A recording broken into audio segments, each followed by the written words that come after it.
Hello students. आज हम chapter 2 के एक्सरसाइज का प्रॉब्लम 2.4 डिस्कस करेंगे। क्वेश्चन है, a spherical conductor of radius 12 centimetres has a charge of 1.6 into 10 raised to minus 7 coulombs distributed uniformly on its surface.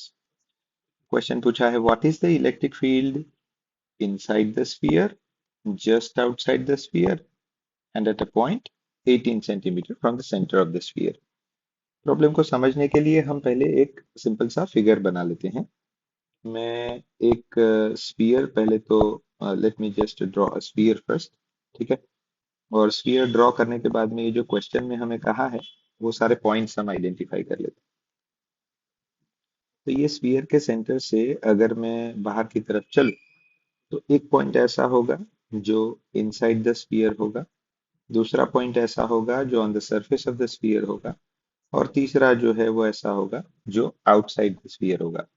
और यहाँ पे हम स्फीयर का जो रेडियस है उसे कैपिटल आर बोल देते हैं, और स्फीयर के सेंटर से जो बाहर की तरफ का डिस्टेंस है जो कि वेरिएबल है उसको हम नॉर्मली स्मॉल आर कहते हैं।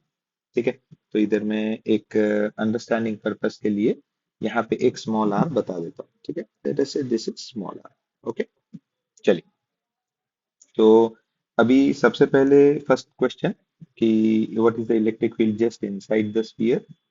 बहुत ही आसान सा सवाल होना चाहिए ये कि electric field inside a conducting sphere is always zero.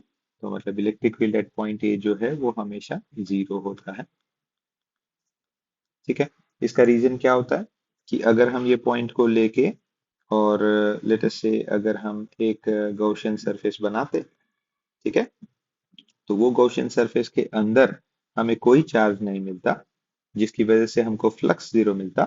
और अगर गॉसेस लॉ का इस्तेमाल करते तो हमको इलेक्ट्रिक फील्ड भी जीरो मिलता। इस तरह से हम कह सकते हैं कि electric field inside is zero, क्योंकि यहाँ जितना भी चार्ज है वो यूनिफॉर्मली डिस्ट्रीब्यूटेड है उसके सरफेस पे। देखिए क्वेश्चन में ऑलरेडी बोला है ना, इसलिए। चलिए let us go to the next question. Second question है, what is the electric field just outside the sphere. अगर मैं गॉसियन सरफेस ये जो पॉइंट बी है उसको इंक्लूड करके बनाता तो सारा का सारा चार्ज जो है वो गॉसियन सरफेस के अंदर होता। और इसके लिए इलेक्ट्रिक फील्ड का फॉर्मूला कैसा है? Electric field at point B is simply K Q upon capital R square है। ये इनसाइड के लिए मैं ऐसा भी लिख सकता हूँ कि small R is less than capital R. दूसरा जो है वो on the surface of the sphere है, जिसके लिए कंडीशन है small R is equal to capital R. ठीक है।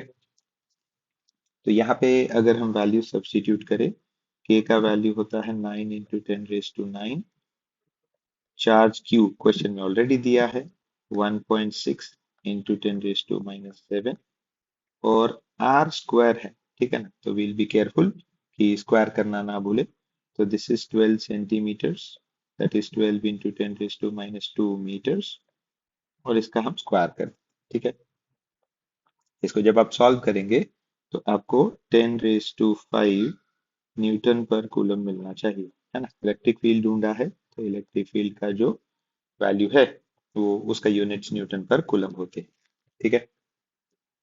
तो यहाँ पे हमारे पहले सवाल का जवाब हो जाता है और दूसरे सवाल का भी जवाब हो जाता है। ठीक है। चलते हैं थर्ड क्वेश्चन की तरफ, जहां हमें ऐसा बोला है कि what is the electric field at a point 18 centimetre from the centre of the sphere. तो पार्ट सी के लिए हम क्या करेंगे? पार्ट सी के लिए electric field at a point outside the sphere कैसे देते थे हम? K Q upon small R squared होना चाहिए, है ना। दिस इज आउटसाइड, और आउटसाइड के लिए हम small R is greater than capital R ऐसा लिख सकते हैं। ठीक है। तो जो बाकी रहा is just about putting the values. 9 × 10⁻⁹, 1.6 into 10⁻⁷ coulombs, and distance जो है इस केस में 18 सेंटीमीटर्स है। ठीक है। तो इट इज 18 × 10⁻², और ये आर स्क्वायर है तो इसका स्क्वायर करना नहीं भूलेंगे अपन। हम्म? तो इसको जब सॉल्व करेंगे तो आपको electric field at point C जो है वो 4.4 इंटू 10⁻⁴ न्यूटन पर कूलम, इतना इलेक्ट्रिक फील्ड का वैल्यू आपको मिलेगा। तो इस तरह से हमने electric field inside the sphere, on the surface of the sphere and outside the sphere, ये तीनों का वैल्यू कैलकुलेट कर लिया है।